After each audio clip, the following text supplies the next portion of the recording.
काज़ी अहमद में पुलिस पैनू फ़कीरनि जे घरनि ते चढ़ाई करे नंढी उमिरि जी शादी रोकराइण जी दावा कई आहे। पैनू फ़कीरनि गिरफ़्तारी ख़िलाफ़ एहतजाज कयो। काज़ी अहमद पुलिस नंढी उमिरि जी शादी कराइण जे इल्ज़ाम में पैनू फ़कीरनि जे घरनि ते चढ़ाई करे घोटु कुंवार समेत 8 माण्हुनि खे गिरफ़्तार करे वरितो। गिरफ़्तार थियलनि में घोटु अमीर अली कल्होड़ो, कुंवार मुमताज़, दाऊद राणो, रज़ाक तालिबई जुड़ियो शामिल आहिनि।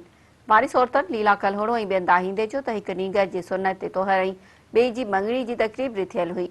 नंढी उमिरि जे ॿारनि जी शादी कराइण जो कूड़ो इल्ज़ाम लगाए काज़ी अहमद पुलिस चढ़ाई करे औरतनि ॿारनि ते तशदुद करे घोटु कुंवार समेत 8 माण्हुनि खे गिरफ़्तार करे लाकअप करे छॾियो।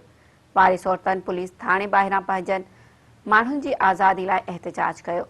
हुननि जो त छा असां पैनू फ़कीर पंहिंजे बचनि जी ख़ुशी नथा करे सघूं जो पुलिस ख़ुशी ते चढ़ाई करे माण्हुनि खे बेगुनाह गिरफ़्तार कयो आहे। हुननि अख़्तियारियुनि खां घुर कई त संदनि गिरफ़्तार कयल माण्हुनि खे आज़ादु करे इंसाफ़ कयो वञे।